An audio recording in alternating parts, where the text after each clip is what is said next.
Hi, and welcome to episode 41 of Bitches of Horror. And this episode we're going to talk about telekinetic films. And we're going to start with Jennifer. Yes, it's from 1978, directed by Bryce Mack. Yes, from the United States, and it has one hell of an intro song. It's, I think it was especially made for this film because they were singing about Jennifer. Yeah, well, it might not be good, but it's special that they... Yeah, it's pretty funny. Like, I was listening to it at the beginning, I was like, what is this? But it was very, like, 70s sort of, you know, like, yeah, it's definitely ballad 70s song. film. Yeah. So it was a lot of fun to hear that. It's not often you find that in films. No, but it was good. So it wasn't disappointing at all. I thought it was pretty good actually. Yeah, and I hadn't heard about this movie before. Jasmine mentioned it, so I was pretty happy to find this movie. I think we considered it for the female names one, but we decided not to go with that one. So now when it came up in Telekinetic one, we thought, yeah, let's do it now. Yeah, it's time. So, but the movie's about a girl, Jennifer, and she goes to a preppy school, but comes from a poor background, so she's bullied, and then finally she takes out her revenge. Yes, and these girls who bully her are really harsh, like really. Not like just like bullying, but they're like murderous and really like nasty. Really psychopath. Yeah, you just want to die right away, like horribly. Yeah. Like tortured and stuff. Yeah. The one thing, it does have a bit of a slow pace. Yeah, it does. It takes a while before anything really happens. It does get better towards the end, though, so that's, like the pace does. So it's really interesting towards the end, and they use... Yeah, the end is so much better in the beginning, definitely. And she, like, works in... So I'm not sure if she works in a pet shop or if they just have a lot of pets at home, but they have, like, loads of reptiles and hamsters and bunnies and things, and they have some really cool things with the animals. Yeah, and that's why this movie also gets better for me, because of the reptiles, and I love reptiles, like so snakes. I love snakes. Are amazing. Yeah, snakes and sharks, my favorite animals. So yeah.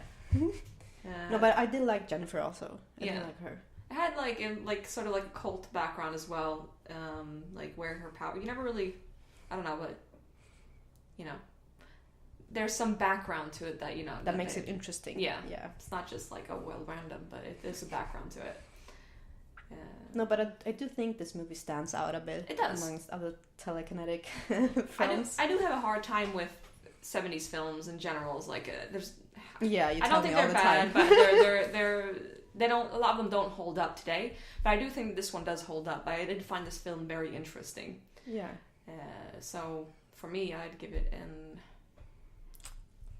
8 out of 10. I think. Yeah. Whoa. Okay. I really liked it. 7 out of 10. But it was good though. Yeah. It really was. So let's continue to our next film, which is Patrick. Yes. The original one. Yeah, of course. It's also from 1978 by Richard Franklin. Yes. I think it's from Australia. Yeah, it is. And this is also a kind of different telekinetic film. It's about a man who is in a coma, but who also can use his telekinetic powers to wreak havoc. Yeah. He still finds time to kill people and harass people, so, Special man, Patrick. Yeah. This one, it stands out also like in the 70s era as well. There's a really strong female lead in this. Yeah, I really like it.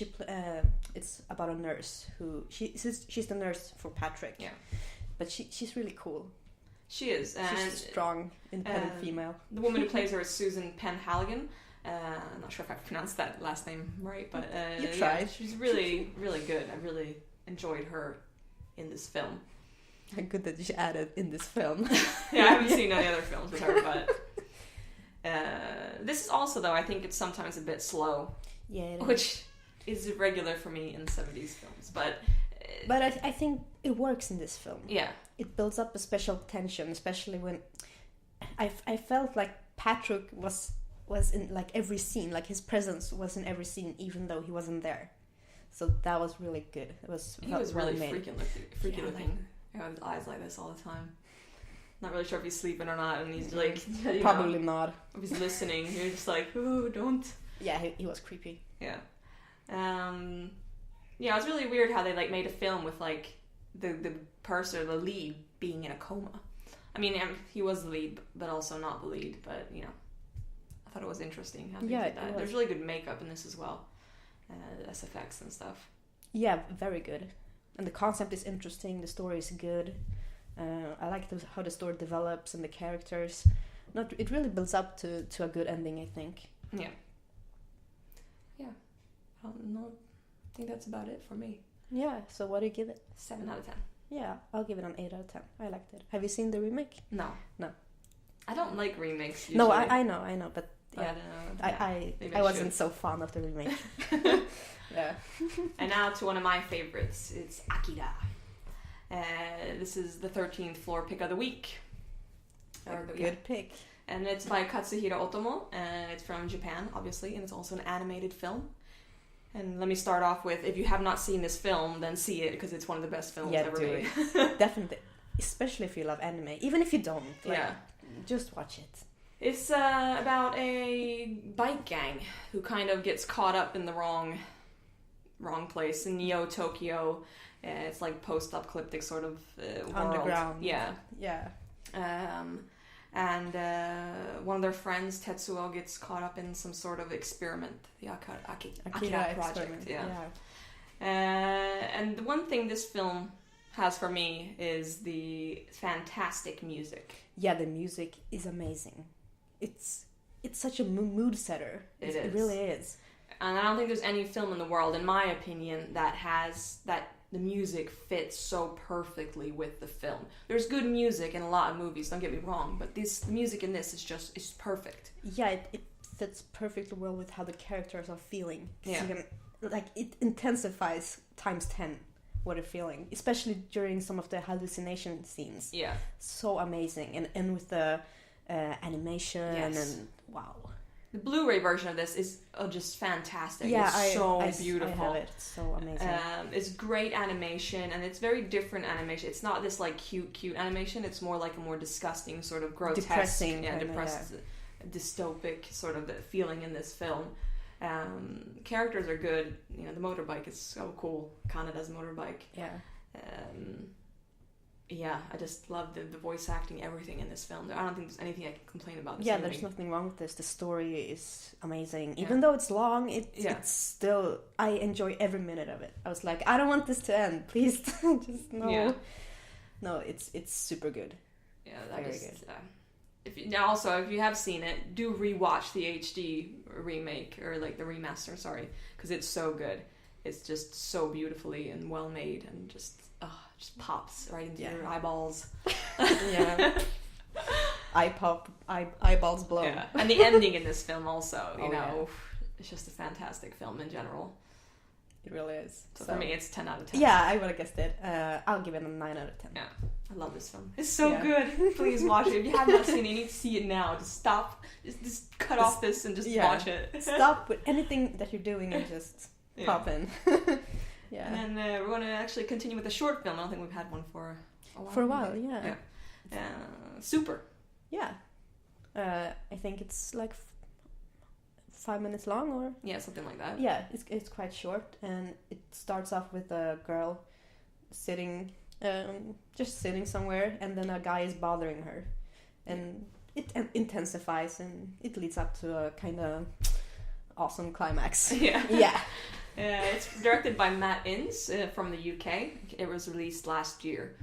And this also, my friend Google, Telekinetic short film horror, and this came up. Yeah, I'm glad you found it, because I was very impressed, actually. It's really fun, and we'll put it in the info box so you can watch it yourself.